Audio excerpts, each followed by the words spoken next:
You the noontime inspiration from the original teachings of Paramhansa Yogananda. In this case, as it's written in Swami Kriyananda's autobiography, The Path, in the chapters on the years that he lived with Yogananda. And today is an interesting topic. The excerpt I'd like to read to you is a little longer than most, but I think all of it is needed in order to make the point. He says, my first visit to 29 Palms was for a weekend. We visited Master at his place, which is what he called Yogananda.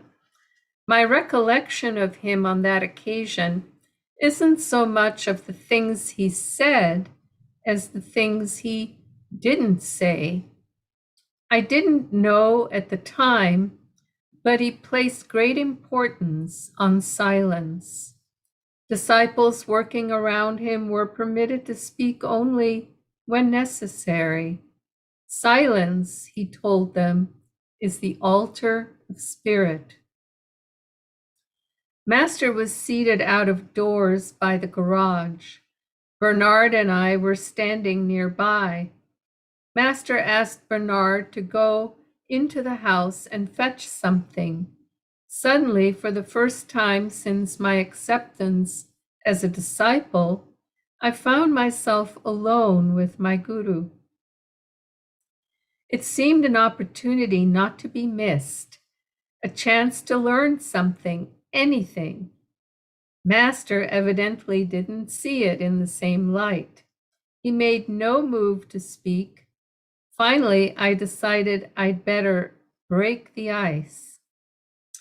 I had learned from Bernard how to commune inwardly with Om, the cosmic sound, which manifests itself to the yogi in deep meditation. Sir, I inquired, what does Om sound like? Master gave a prolonged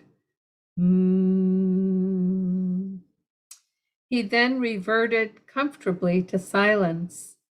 To me, alas, his silence was anything but comfortable. How does one hear it? I persisted, though I already knew the technique. This time, Master didn't even answer, but simply assumed the prescribed position. Holding it briefly, he then returned his hands in silence to his lap. Some months later, I told him I was having trouble calming my breath in meditation. That, he replied, is because you used to talk a lot. The influence has carried over. Well, he added consolingly, you were happy in that. Silence is the altar of spirit. As I grew into my new life, I came to prize this maxim.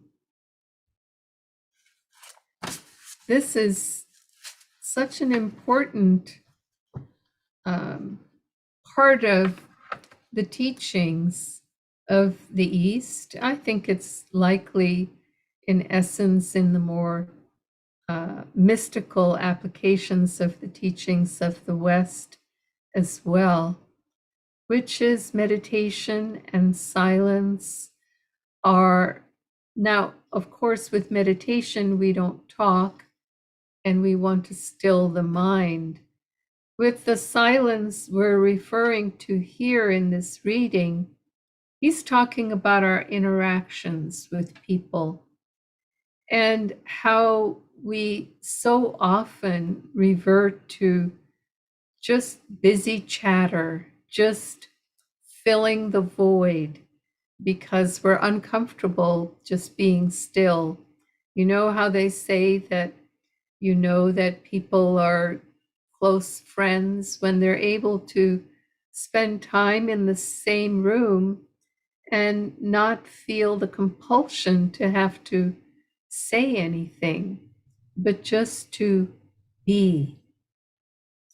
I know for myself through the years, the silence takes a juxtaposition, or the talking takes a juxtaposition to the silence of my meditation practice, and even more profoundly when taking seclusion, when taking a week or more in the year to be absolutely still and to meditate as much as possible, chant, read inspirational writings by our particular lineage, if we're on this path, or whatever lineage we're on, or whatever path we're on, I should say, when we go more deeply into that by reading the literature of those teachings and scriptures.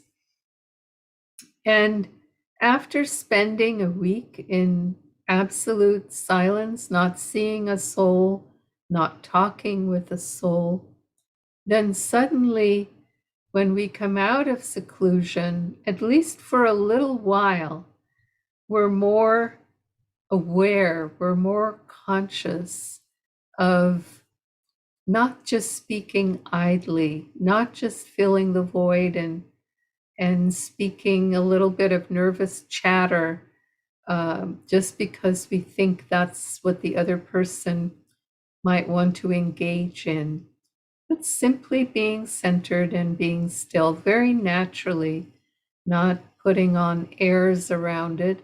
It just simply is. We become more comfortable in the stillness and more aware of the silence between the breaths, between the sounds, between the thoughts in our own mind. Joy to you, and we'll see you again tomorrow. Blessings. Bye-bye.